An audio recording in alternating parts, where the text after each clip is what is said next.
investigar, así que también me parece muy pertinente lo que han estado mencionando. Yo creo que el hecho de los médicos, haciendo eco a la palabra, ¿no? Nosotros tenemos ciertas obligaciones con todos los seres vivos.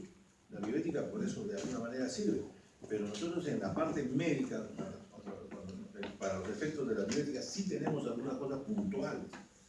Eso no quiere decir que se exoneran de las otras situaciones, ¿no? Porque la bioética tiene que aceptarlo todo. El ser humano tiene para la dignidad de las demás vidas, no solamente humanas, ¿no? Pero claro, lo que pasa es que las diferentes corrientes tienen sus propias, digamos, fundamentos, ¿no? Pero me parece pertinente. Lo importante es que ustedes tengan estos conceptos, porque ustedes los tienen. O sea, nadie diría que los hemos aprendido hoy día, pero tienen que saberlos explotar.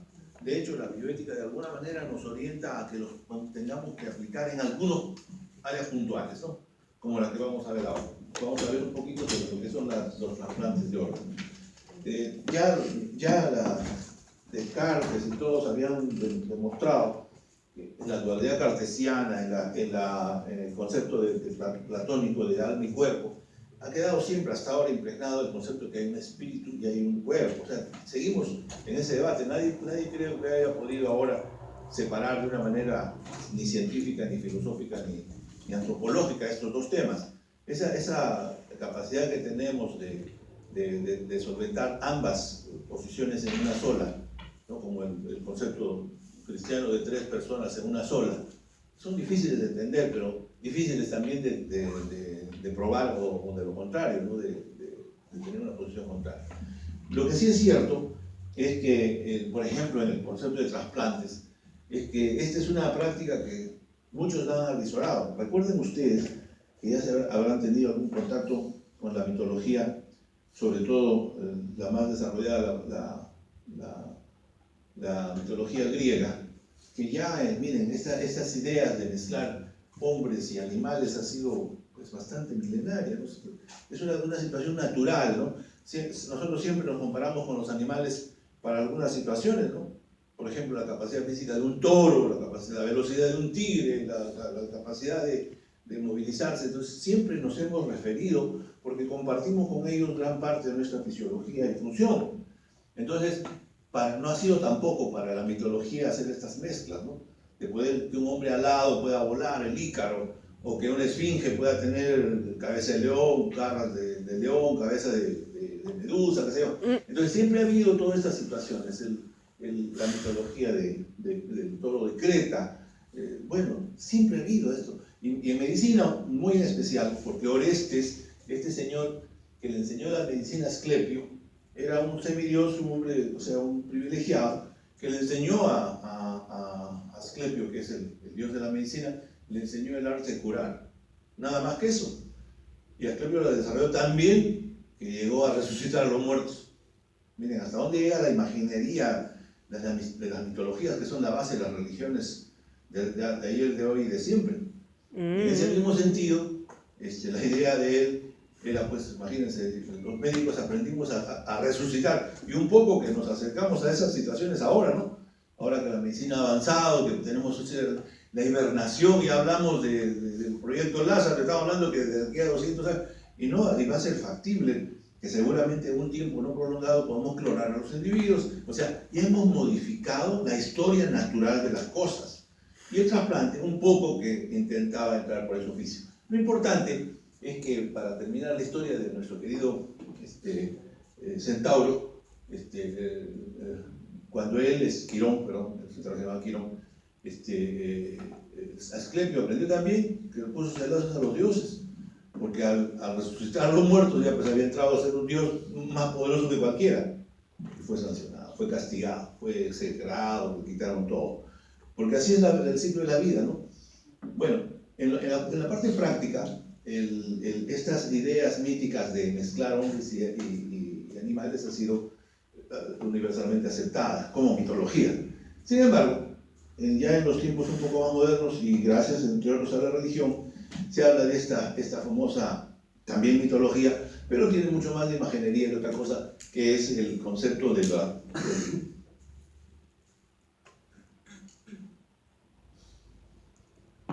¿Qué pasó?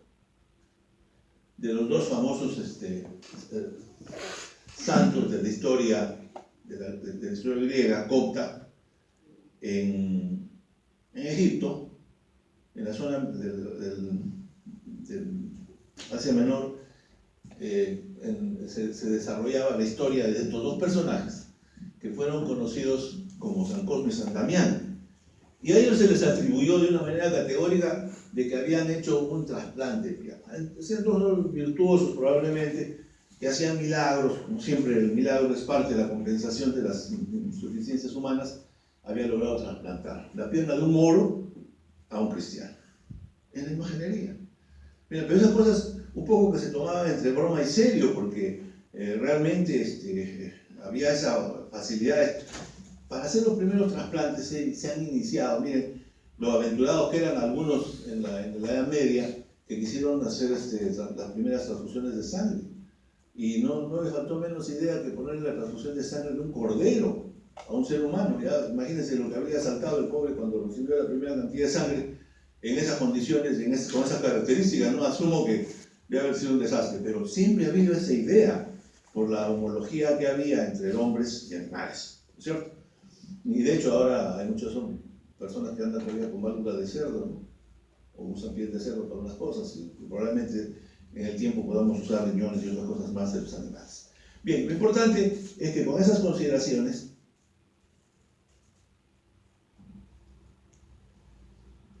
¿qué pasó? Verdaderas o faltas, pero tenían alguna idea. Pero ya en los tiempos modernos, supermodernos, estamos hablando ya del siglo XX, es donde realmente comienzan los trasplantes. Ustedes habrán oído hablar de los primeros trasplantes, fundamentalmente los de córnea, por una serie de razones, eran los que más pudieron funcionar hasta estos tiempos, ¿no?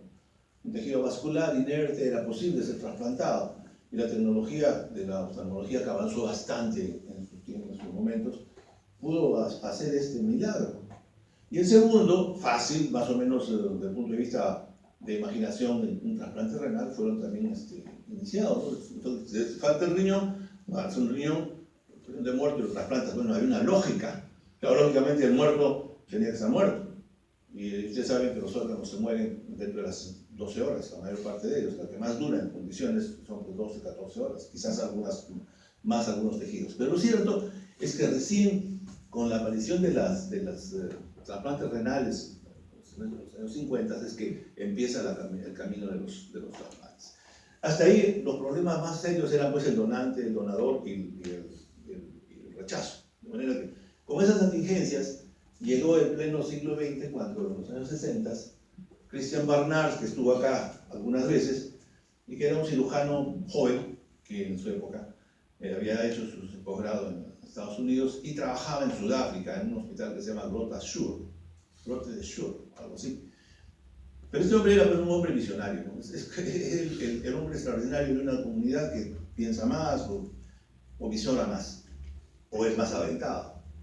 Y entonces, en los años 60, con las condiciones de la época, que no eran muchas, porque a veces recién había el monitoreo, recién habían algunas drogas efectivas, los antibióticos ya estaban, digamos, de alguna manera funcionando, recién se conocía un poco sobre el manejo de gases en sangre, las drogas vasoactivas, no era fácil.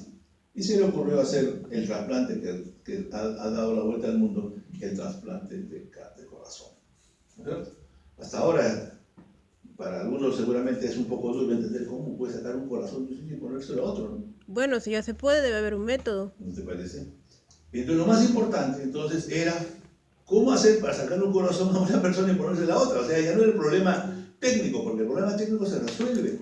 Los cirujanos han tenido la gran consideración de diseñar la posibilidad de trasplantar el riñón, el ojo, lo que sea, a otro ser, solamente por razones técnicas, por usar las herramientas necesarias, los procedimientos necesarios, las infusiones necesarias.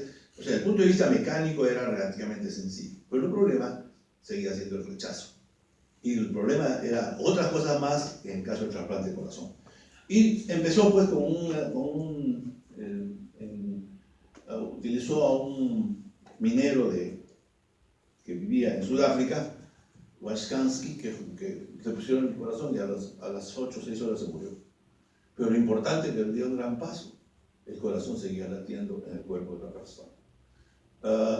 Unos meses más tarde, un año más tarde, hizo un nuevo trasplante en un varón, un dentista, se llama Bill Bleiberg. Ese sí duró cerca de una semana. De manera que se dio el gran paso, ¿no? La barrera seguía siendo el rechazo. Sin embargo, como ustedes entenderán, con la cortisona, es una de las drogas más importantes, por lo menos para evitar el rechazo, aparecieron las nuevas drogas que han viabilizado los trasplantes. De manera que, eliminado el problema mecánico, eliminado el problema del rechazo, solo quedaba, ¿qué problema sería? El problema ético. De manera que en estos tiempos, dentro de las consideraciones que tomamos para poder entender todas estas cosas, está el problema ético. ¿Por qué? Porque ahora viene el problema de quién es el donante y quién es el receptor. El receptor no hay problema, porque quién de nosotros, quién de cualquier persona no quisiera recibir. El problema es quién puede donar. De manera que toda la ética se va a concentrar para nuestro hecho en esa consideración. Porque el resto son problemas técnicos, son problemas que tienen otras características. Bien, ya saben ustedes, por sus amplios conocimientos de medicina, que ya están por terminar, seguramente en sus casas, en su barrio, los consideran sabios, ojalá que nos hagan quedar bien. Y entonces los trasplantes comenzaron a ser una realidad. Y entonces hay los trasplantes, obviamente, de persona a persona, de persona a otro animal de otra especie, y viceversa, o entre personas, que son las formas como es que generalmente entendemos el problema. De manera que hoy en día ya sabemos que el trasplante se puede realizar. Se cree que se pueden hacer probablemente unos 20 personas quedarían beneficiadas con el trasplante de un cadáver, de un donante cadavérico. Hoy día creo que ese es el éxito que se va a lograr. De hecho, por lo menos los órganos más importantes son los que están en las imágenes y que son los que de alguna manera hoy día funcionan plenamente. Bien, con este avance que tenemos nosotros podríamos tomar en cuenta las estadísticas. ¿Cómo se muestra? Siempre el riñón y la córnea son los más utilizados y los otros menos utilizados por razones obviamente de carácter fundamentalmente de rechazo técnico o de un sistema adecuado, que implica el sistema ético. ¿De manera que con eso? Entonces, cuando hablamos de transporte, de bioética y lo metimos en la bolsa de los trasplantes, ahí funciona la ética clínica, como ustedes han aprendido. De manera que para ustedes va a ser ya hoy día mucho más fácil entender cómo es que uno puede hacer para tomar las consideraciones para donar un órgano a una persona. Bien, entonces, ahora sí, para los tipos de donante, ¿qué es lo que ustedes tienen que aprender? Ustedes están justo en el tiempo en que deben aprender las cosas bien. Ustedes deben tener algunos conocimientos generales, como médicos, para que cuando terminen y van por la especialidad que ustedes quieran, siempre mantengan una parte básica de la inteligencia médica. O sea, nosotros desgraciadamente, por razones obvias, cuando uno sale hoy día que la medicina está tan ancha en conocimientos y tan amplia, que ya no hay un médico que pueda como antes abarcar todo en uno solo. Hoy día el que hace una especialidad se olvida del resto, pero tiene que haber por lo menos un conocimiento. En este caso creo que el trasplante es una de las cosas fundamentales, porque no en todas las especialidades se hacen trasplantes. Lo importante es que hay dos tipos de donantes que son los más caracterizados, que son el donante sano, vivo, y el donante cadavérico. No hay más, de manera que es fácil diferenciarlos. Obviamente, el donante vivo, por su característica viva, es el que dona generalmente un órgano doble, pero en algunos casos se ha visto que es posible donar un órgano único, como es el caso del hígado. En el hígado, sobre todo a las personas que son niños, un pedazo de hígado es significativo para el niño en comparación que para un adulto, pero en otros casos se requiere pues, de 2 órganos. Y lo importante en el concepto de no maleficencia es que no hacerle daño al donante. O sea, ahí queda todo resumido el concepto de la bioética para los aspectos de los trasplantes de donantes vivos. Entonces, el donante vivo generalmente es un donante pues, que tiene las características de tener, para los efectos éticos, algún grado de altruismo con la persona que se va a donar. De hecho, el comercio o los trasplantes de órganos en otro sentido no funcionan. O sea, el donante vivo realmente es una forma, de repente ideal, pero no en un sistema ético como el que nosotros preconizamos. El trasplante de donantes vivos solamente se puede realizar entre personas que tengan algún grado de altruismo, de consanguinidad o de relaciones Aquí en el Perú se han realizado trasplantes, ha habido neurólogos, nefrólogos que se han atrevido a hacer esto que se llama pues, un turismo de trasplantes, que alguien diría, bueno, pues, pero hasta tiene un nuevo efecto. Traían gente del extranjero y los emparentaban con donantes potenciales de Lima, Perú, que eran pues uno era panadero, el otro era lechero. ¿Por qué? Porque había un comercio de órganos. De manera que el donante vivo tiene esas grandes limitaciones que están dadas, entre otras cosas, por el hecho del altruismo y segundo, por la capacidad de donación que solamente tiene fines de altruismo, por el cual no puede haber ningún tipo de pago. Quizás alguna compensación, obviamente, por características especiales, pero en ningún caso para lucrar, para mejorar. Sería fabuloso, yo donaría mi reunión por $1 millón, ¿cómo no voy a hacerlo si ya estoy buscando quién me pueda aceptar? $1 millón, imagínense. Pero eso no es desde el punto de vista ético, no sé. Entonces los donantes vivos, para esto, sí, que los que hay, porque sí hay, no vamos a pensar que no existen, cuando el padre al hijo, el primo al hermano, los amigos, dos personas, cónyuges, lo que fuera, si son compatibles pueden hacer el trasplante, para lo cual obviamente tienen que tener las características básicas de la competencia para hacerlo, la libertad para hacerlo y sobre todo que no vayan a tener, entre otros problemas de salud posteriores al trasplante. De manera que esto está ya bien establecido y creo que no hay ningún. La revolución ha sido con el donante cadavérico, que ya lo hemos visto en la clase pasada. Aquellos sujetos que entran a coma dependientes de máquina son los donantes ideales. Es el paciente que tiene una lesión cortical extensa, profunda e irreversible. Eso se llama donante cadavérico. Ese es un cadáver técnicamente hablando. Porque uno puede considerar cuando un paciente así, o sea, para los legos, ve a un paciente en la cama, está perfecto, está completito, está mejor que nosotros, pero arriba tiene un tumor. O tiene un accidente vascular grave y está con su respirador. Los pacientes que entran a coma permanente por otras razones se llama coma vegetativo persistente. Y estos no son donantes cadavéricos auténticos. Y yo digo, y ustedes pueden ponerlo en cuenta, algunos de esos pacientes están pues 1 año, 2 años y no se mueren, o podrían, después de un proceso, ser donantes cadavéricos. Pero antes no. Y en condiciones normales de ninguna manera. De manera que es una forma un poco difícil de pensar, ¿no? ¿No les parece? No es tan funcional, ¿no? Eso va a depender de muchos factores. Y los vamos a ver ahora. Muy bien. Entonces, en la década de los 70, cuando aparece el primer trasplante de corazón y después el de hígado y de pulmones, obviamente, ya había que pensar en una nueva legislación. Y esa nueva legislación estaba dada por estos conceptos. Paciente, muerte cadavérico, que estaba determinado por una junta, por un neurólogo, un neurocirujano, las personas y el director del hospital, cuando ya se hicieron las normativas, cuando ya se formó los comités nacionales, primero internacionales después, para regular el trasplante de órganos. Ahí ya se viabilizó, porque ya no era un entendimiento del médico, el deseo del paciente, el deseo de la comunidad, no, era una forma, como la que hoy día tenemos, civilizada, para utilizar estos famosos donantes cadavéricos que exhiben lo que se llama la famosa muerte encefálica.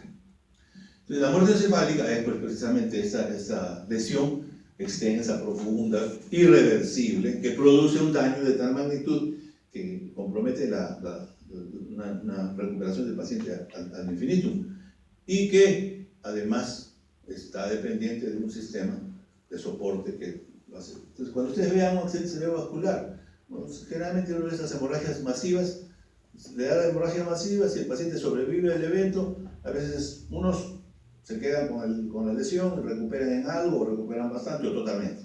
En otros no recuperan casi nada y quedan, y en otros se mueren a la semana, 2 semanas máximo. Entonces, de manera que un poco es fácil para los efectos prácticos reconocer cuáles son los potenciales donantes, pero siempre ceñidos a estos conceptos. De manera que la muerte encefálica ya está establecida, y han visto ustedes los criterios de Harvard para la determinación de un paciente de esas condiciones. Una midriasis paralítica, una falta de reflejos absolutos de todo el cuerpo y adicionalmente un electroencefalograma plano. De manera que Esto se puede hacer en cualquier lugar, en un hospital o en un lugar donde se pueda hacer el trasplante, o se pueda ser de repente referente de un trasplante. De todas maneras, que para nosotros va a ser fácil llegar a los criterios que tenemos de Harvard para determinar la muerte encefálica y declarar al paciente donante cadavérico. De manera que de esa manera ya es fácil, para esto ya está bien establecido por las normativas locales. Entonces, a nivel mundial y en el Perú tenemos ya cuáles son las pautas para determinarlo, quiénes deben tomarlo, en qué momento de tomarlo, y entonces deben comunicar a la red. De manera que en los países civilizados, como por ejemplo España, que han avanzado muchísimo más que cualquier otro país en el mundo respecto a las plantas, han tenido que haber todo un proceso. Primero han tenido que dar un conocimiento a la población, que es el primer escollo que tenemos. Las razones culturales, primitivas, aceptables, no aceptables que tenemos sobre nuestro culto a los muertos es vital. Porque el culto a los muertos para nosotros es sagrado. Nosotros todavía tenemos una idea, aunque sea puro, pues, como dicen, los gusanos se lo comen. No, nosotros preferimos cuidarlos, ponerle las mejores ropas. Se lo van a comer igualito los gusanos. Como es una cuestión de cultura, esa es la primera barrera. Y eso hay que respetar. De manera que nosotros, ante la sociedad, tenemos que dar ya hemos visto, la dignidad del hombre. Aún en la muerte ya no es hombre, ¿no? Ya no es como hombre, mujer, es ya un despojo. Pero todavía tiene los derechos de la familia. De manera que es muy difícil luchar contra eso. Bien, entonces una vez que se ha hecho el diagnóstico de muerte encefálica y se han tomado las consideraciones del caso, ya se puede pasar a la siguiente fase, que es ya el hecho de los trasplantes. De hecho, este diagnóstico de muerte, estas condiciones ya que ustedes acaban de mencionar, los optimizan para la donación de esta situación. De manera que, con esta forma, yo creo que es más o menos fácil de entender. Entonces, acá viene solamente para consideraciones ya no éticas el problema del rechazo. Y ya sabemos que el rechazo está producido pues, por toda una secuencia de hechos que empiezan con la celularidad, el reconocimiento de los antígenos que vienen procedentes de otro cuerpo y ya viene la presencia de otras células y toda la complejidad que nos lleva a la formación de anticuerpos, que son los que generalmente rechazan pues, los órganos y son generalmente los que producen la muerte del individuo. ¿Se está escapando? Bien, entonces, en este sentido, gracias al conocimiento humano, se ha logrado bloquear este sistema inmunitario y hoy en día la mayor parte de fármacos que existen son extraordinariamente buenos para este sentido. Hoy en día prácticamente los trasplantes son viables porque los medicamentos para los rechazos son extraordinariamente buenos y van a seguir mejorando todavía porque hasta ahora con los que hay podemos decir que hemos logrado casi el 100% de factibilidades. Por lo tanto ya no hay un problema para este tipo. Bien. Lo importante entonces ahora para nosotros ya es el problema cultural social. Este señor que ustedes ven acá, aunque no les parezca, ha sido el decano del colegio médico del año pasado, en el siglo pasado. El doctor es un profesional que trabajaba en Trujillo, él era creo chiclayano, pero trabajaba en Trujillo, Palacio Celi, y tuvo un accidente con su familia. Murió uno de sus hijos en el accidente. Él quedó gravemente herido. Y quedó tan mal que tuvo una ruptura de hígado, recibió 20 transfusiones, como buen médico lo salvaron. A los 8 o 9 meses de haberse salido, ya haberse recuperado, de estar mejorado, presenta un cáncer de hígado como producto de una cirrosis con un cáncer de hígado como producto de una hepatitis C que había conseguido él. O sea, rápidamente hizo una hepatitis C y antes de 2 años ya tenía una neoplasia, una cirrosis neoplásica, una cosa así. Lo cierto que fue un trasplante de hígado. Y miren, ahí está su señora, ahí están sus 2 guapas hijas, y hemos trabajado con él el año pasado. Yo he trabajado con él y me ha sorprendido la vitalidad de este hombre para estar 2 años en un agotador. Ustedes saben lo que es el decano del colegio médico, ¿no es cierto? Es decir, imagínense ustedes ahí dirigiendo a los médicos del Perú, y ustedes saben que hay una serie de situaciones, y eso implica viajar, trabajar, hacer simposios, hacer estar largas horas discutiendo, es muy difícil los trasplantes. Trasplantado de hígado exitosamente en el Perú, en el hospital Almirada. Magnífico. Ahora la pregunta es, ¿y cómo, por qué lo trasplantaron tan rápido? Esa es una buena pregunta, porque habrán cuántas personas que están en las mismas condiciones y que requieren también un trasplante con todo el derecho. De manera que lo que estamos llegando es a una encrucijada de problemas fundamentalmente de la elección de las personas que se van a beneficiar por el trasplante. Vamos a ver la problemática entonces. El problema entonces de la donación está determinado por el grado con el cual se puede obtener un trasplante. Como ustedes ven, en España, el país más desarrollado en trasplante, mucho más que cualquiera de Europa, alcanza un porcentaje enormemente grande, comparado con las posibilidades, las disponibilidades, por ejemplo, de nuestro país. Entonces aquí, hablar de trasplante es como hablar de cómo hacer para vivir una semana en la luna, ¿no? Porque los trasplantes son limitados, son escasos, no son accesibles, son costosos, y todavía no entendemos los peruanos lo que es trasplante. De manera que para decir trasplante en el Perú, como en España, deberían hacerse por lo menos 2.000 trasplantes al año, que es el stock de pacientes que pueden beneficiarse. Nosotros tenemos la misma población que España, y nosotros no trasplantamos ni 300 al año.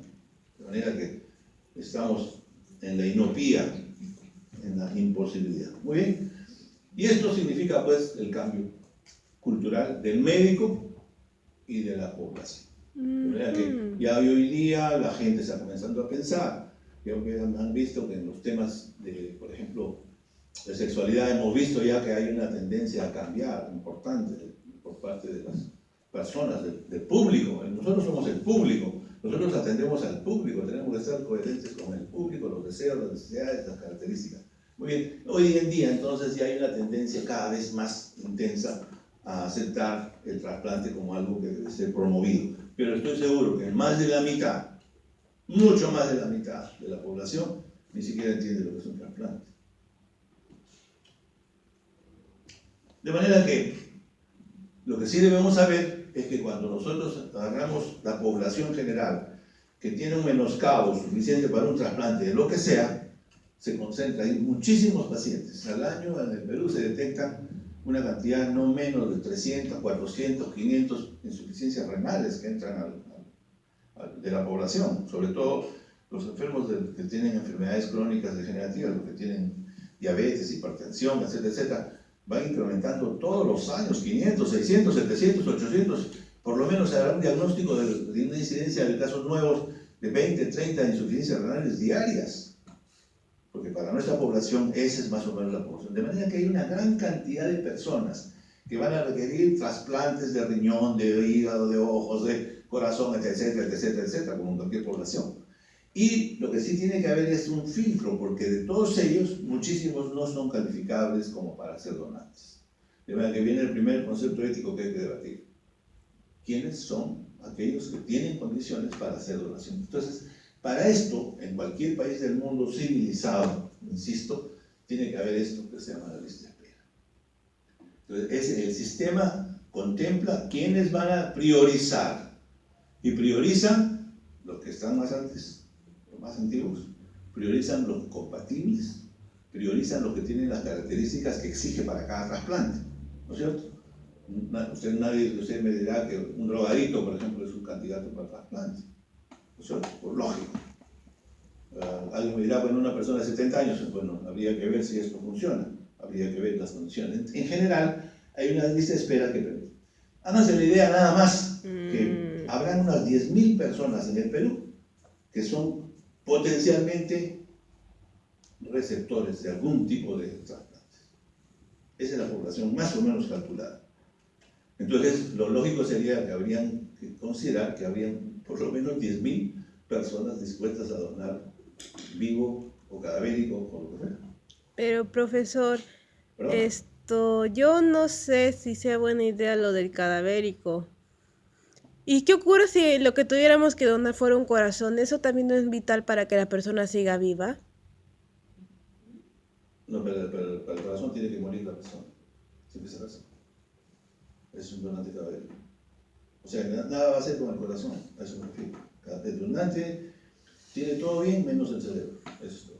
Y no sería mejor simplemente que las personas donaran o algo así. Claro. Claro.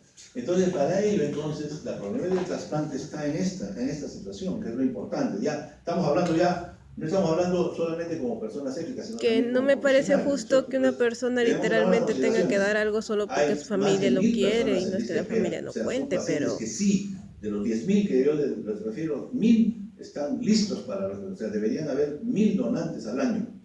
De manera que de toda esta cantidad que necesitan un trasplante. Y en el Perú solamente, de acuerdo a la estadística, solo el 14% de las personas tienen algún tipo de interés en ser donantes en algún momento. Y lo que sí es cierto que ya por lo menos 150.000 personas han puesto en su DNI que van a ser candidatos de trasplante. Eso es algo bueno. Bien. Yo lo hice porque el Pero papá miren tenía ustedes, uno. Así. las tasas de trasplante van a depender obviamente del país, ¿no es cierto? Serán más desarrolladas donde hayan mejores condiciones. Y miren, en América Latina hay países que ya tienen una tasa de trasplante muy aceptable.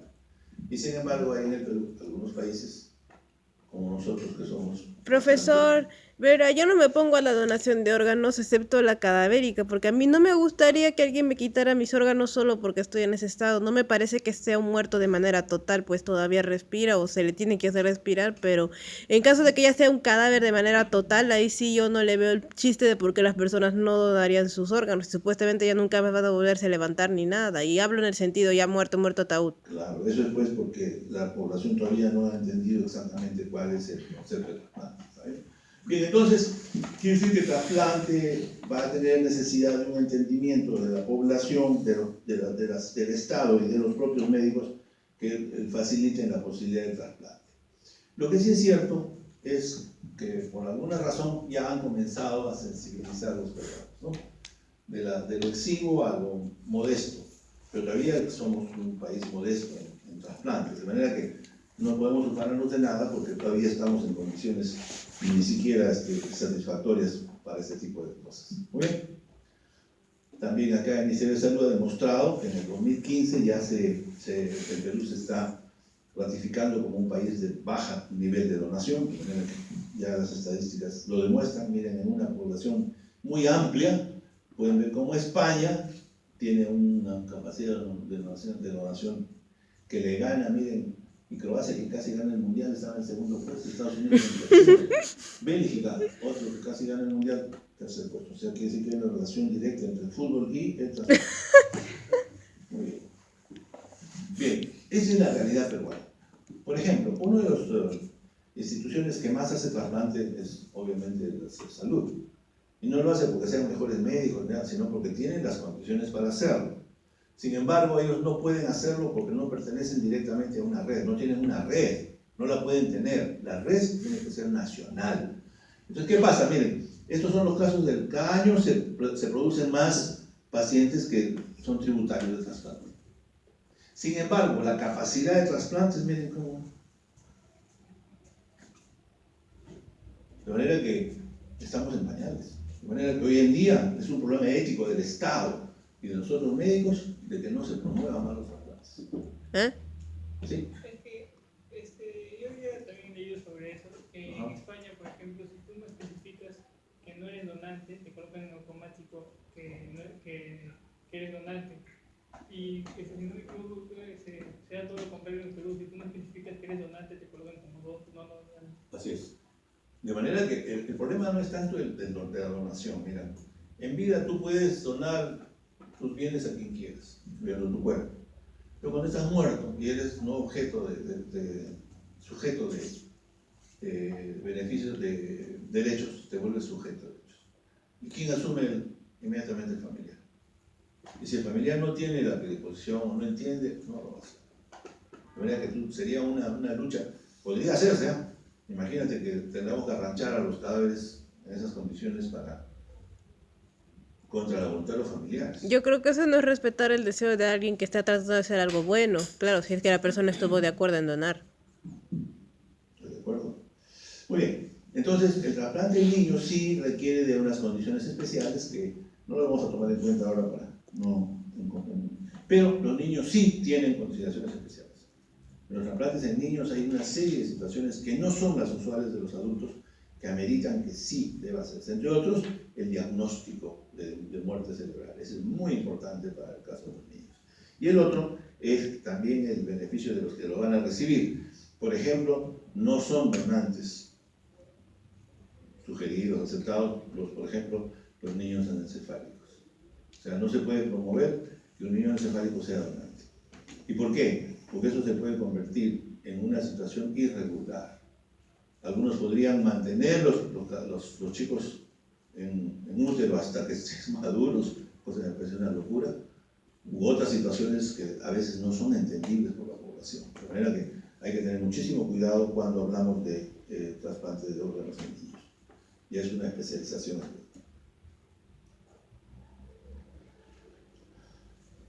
Ahora, solamente para que ustedes puedan tomar en cuenta, las donaciones, los hospitales en el Perú han comenzado a mejorar en sus posibilidades. Sin embargo, como ustedes pueden apreciar, el salud siempre es el gran promotor de todas las partes, fundamentalmente en este tipo. Como ustedes pueden ver también, el Ministerio de Salud ya con sus campañas ha logrado, miren ustedes, esto es un cambio de mentalidad, ¿no es cierto? Porque para trasplantar un ojo, tienes que sacar el ojo. Y cuando ustedes, como ven, el trasplante de córnea puede durar algunas horas, o sea, puede sobrevivir al paciente algunas horas. Pero el hecho de que le saquen un ojo y que sea una cosa que alguno dice, sacar los ojos, pues ya no va a haber nada ni con lentes. Pero sucede eso. Luego los trasplantes de corazón en el Perú, que han comenzado a incrementarse. Obviamente los particulares nunca van a llegar a un nivel ni siquiera regular, porque va a ser imposible hacer un trasplante de corazón en el particular. Sin embargo, los primeros trasplantes se hicieron en las clínicas privadas, cosa que hoy día no se podría concebir, ¿cierto? Hoy en día son la Seguridad Social, que a través del INCOR, como debería ser, cubre las necesidades de todos los habitantes. En Estados Unidos creo que sí se puede, hay hospitales privados incluso, no son solo clínicas. Sí, es que ellos tienen otras formas de acceso es diferente. Nosotros somos públicos o privados. En Estados Unidos hay una mezcla, o sea que los hospitales tienen otro tipo de captación y de servicios a los pacientes, que son los diferentes a los médicos. Bueno, hay otras formas de hacer trasplantes a la fuerza. Hay los mitos de los trasplantes que se realizan. Hay muchísimas personas en la India, por ejemplo, y eso es verdad. Si ustedes han visto una película que he visto ahora último, es el niñito que se pierde en el tren y entonces lo capta una familia. Y lo capta. Yo pensé que era para tenerlo, para darle el confort necesario. Lo captan para hacerle un trasplante, para ponerlo donante de trasplantes. Igual las películas, han visto la isla, preparaban a la gente para los trasplantes. ¿Por qué? Porque hay una relación real de este tipo de situaciones. De hecho, ya los trasplantes tienen sus características importantes respecto a la duración, al tiempo y a las condiciones que se requieren para ello. Está perfectamente establecido. Igualmente, las condiciones y características que se tienen para hacer este tipo de trasplantes. De manera que todo está perfectamente establecido. También ya han salido estas situaciones que obviamente, eso sí, tendríamos que ponerlo a debate para ver cuáles son las por las cuales debería haber una continuación absoluta, ¿no? Esto es muy relativo, dentro de lo absoluto y relativo, es muy relativo, pero hay algunas situaciones en las cuales hoy día pueden hacerse trasplantes que antes eran prohibitivos, pero hay algunas situaciones en las cuales verdaderamente ya no hay nada que hacer, ¿cierto? No se puede trasplantar, por lo menos, porque yo entiendo a un enfermo de una enfermedad mental severa, con gran deterioro, ¿no es cierto? Una enfermedad neurológica severa, una enfermedad degenerativa avanzada, algunos niños con enfermedades congénitas que tienen dificultades. Entonces, de manera que hay una forma racional. Y también otras enfermedades que hoy día de alguna manera se están mejorando y que se pueden hacer esfuerzos para que, a pesar de la enfermedad, puedan ser aceptados como receptores de órganos. Hoy día ya tenemos algunos avances en este tema, de manera que probablemente en el futuro vayan a modificarse estas guías, porque todavía no están muy claros los conceptos, sobre todo en las enfermedades que hoy día potencialmente pueden ser curados, ¿no? Pero en casos en los que haya situaciones irreversibles ya no deberíamos hacer más. Igualmente en el SIDA y esas enfermedades que ahora se han modificado en cuanto a su pronóstico y tratamientos, que hoy día no es que eran hace unos 10 años. Es una enfermedad terriblemente mortal. Hoy en día es una enfermedad que puede coexistir en las personas sin mayores problemas. Para esto se ha creado entonces, para evitar todas estas situaciones, todo debe ser a través de un sistema Y el sistema, es como funciona en España y en otros países, es un sistema nacional que tiene el privilegio de poder tener la relación de los donantes y de los receptores. Y en medio de ellos el sistema que brinde, que permita, uno, el transporte y dos, las factibilidades de hacer la cirugía y del postoperatorio, el seguimiento. De manera que esto debía ser, si fuéramos más civilizados, discúlpenme, es la tercera vez que uso la palabra, podríamos hacerlo. El Perú está en condiciones de hacer trasplantes exitosos. Pero ya ven cómo la corrupción en el sector judicial, en el sector salud, en los sistemas administrativos, no permiten que este país avance. Y esto es probablemente es una de las consecuencias de la corrupción en nuestro país, por muchas razones. De manera que con esta ley ya tenemos las políticas y estrategias que van a permitir que este registro nacional de donantes y de participantes potenciales puedan beneficiarse de una manera avanzada. Hoy en día es el órgano técnico, es dependiente del Ministerio de Salud y es el único que puede cubrir todos estos derechos que están establecidos estrictamente en las leyes peruanas.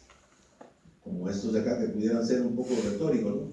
Todos tienen derecho a recibir órganos, disponer a título gratuito de los órganos, siempre que no perjudique, trasplantar sujeta al consentimiento escrito, los representantes, o sea, las normas lo dicen, ¿no? Y en caso de cadáveres estará declarado en el documento de identidad. Miren, lo que decía todavía, es verdad, ya en el Perú está escrito, pero para ponerse a litigar con los familiares sería una cosa adicional.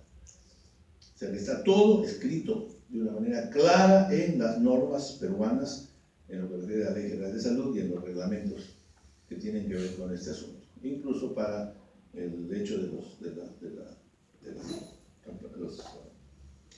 la utilización de trasplante de tejidos como la sangre, plasma y otros que están ya establecidos, ¿no? Sin embargo, creo que todavía en algunos hospitales, a espaldas de la realidad, se producen comercio de sangre, ¿no? Es lo que siempre ha habido. Ya está lo que hemos dicho, establecido en los documentos. Ya también sabemos que ya hay un gran avance porque el Estado ha comenzado a hacer las campañas necesarias buscando establecer este nexo entre el donante y el donador y entre medio del aspecto cultural. Ya están los flujogramas hechos de cómo teóricamente podrían el sistema intercambiar con las diferentes organizaciones asistenciales de salud a nivel de todo el país. Bueno, no puede ser de Lima, ni puede ser del seguro, ni puede ser de la clínica, tiene que ser un sistema nacional, si no, no debe haber. Si no, eso se prestaría a las peores corruptelas y a los peores problemas. El problema el técnico es muy sencillo, prácticamente está todo establecido, todo tiene que hacerse a través de un ploteo de las captación de ambos grupos, la parte quirúrgica, el traslado de los órganos, que es vital, y el trasplante. De manera que esto se puede hacer con muchas facilidades sin ningún problema.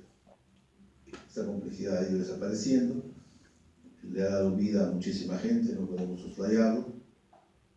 Ya desde hace mucho tiempo los trasplantes se han realizado, lo que muestra que no es una cosa muy difícil de hacer. Sin embargo, se han estancado en intentos iniciales que quedaron en intentos iniciales. Hoy en día todavía algunos hospitales no han hecho trasplantes, ya el sistema está funcionando, creo que todos estamos orientados a la mejoría de este proceso. Es una problemática social que las características están dadas sobre todo por la escasez de órganos que hemos mencionado y que se produce, entre otros, por muchas situaciones, ¿no? Hay muchos factores que tendríamos que tomar en cuenta y analizarlo uno por uno de ellos. El otro problema es que hemos mencionado, que felizmente ya no va más, pero sí, con la muerte de un ciudadano mexicano que había venido para hacerse un trasplante de riñón y que se complicó, se destapó, como en estos casos, toda la mafia que había de los órganos. Y han comprometido a un grupo grande de médicos, sobre todo la seguridad social, que estuvieron involucrados. Y que, como pasa en este país tan maravilloso, nunca han sido sancionados. Yo he visto los documentos en el colegio médico, he visto todas las barbaridades que han hecho, pero nunca he visto un médico de todos estos que vienen a ser delincuentes de cuello y corbata, que hayan sido sancionados, que hayan sido separados, suspendidos, o se les hayan cancelado la licencia por hacer cosas, actos totalmente irregulares. ¿Por qué? ¿Perdón? Porque son comercialización de órganos, es un delito. Entonces, lo que sí es importante entender para los efectos de comprender por qué se le saca a una persona viva o muerta los órganos está en este principio del doble efecto que lo hemos usado para algunas cosas en bioética, ¿no? Que es un principio muy antiguo, que siempre busca el hecho de realizar un bien puede encontrarse con un daño parcial o permanente, de manera que esto es algo que es importante tenerlo en cuenta. La destrucción de los órganos es el principio de justicia, que es lo que deberíamos lograr. Ya hemos conversado algo sobre este tema, de hecho, lo más importante es consentimiento informado, la información del paciente, el donante, detrás del sistema, y el principio de no hacer daño a la persona y con justicia a quienes les corresponde de acuerdo a lo que la ley establece. Pero va a persistir el tráfico de órganos, hay un comercio de órganos internacional que también hay que tomar en cuenta. Seguimos con la escasez de órganos como uno de los elementos fundamentales y tiene sus dudas razonables. Sin embargo, en algunos países se ha tomado en cuenta como serio que haya las posibilidades de que algunas personas con trasplante obviamente puedan ser donantes de órganos. Sin embargo, yo les aseguro que una mafia puede agarrar a una persona y colocarla en esas condiciones, de manera que no es nada otro. Ese es el famoso caso que les comentaba.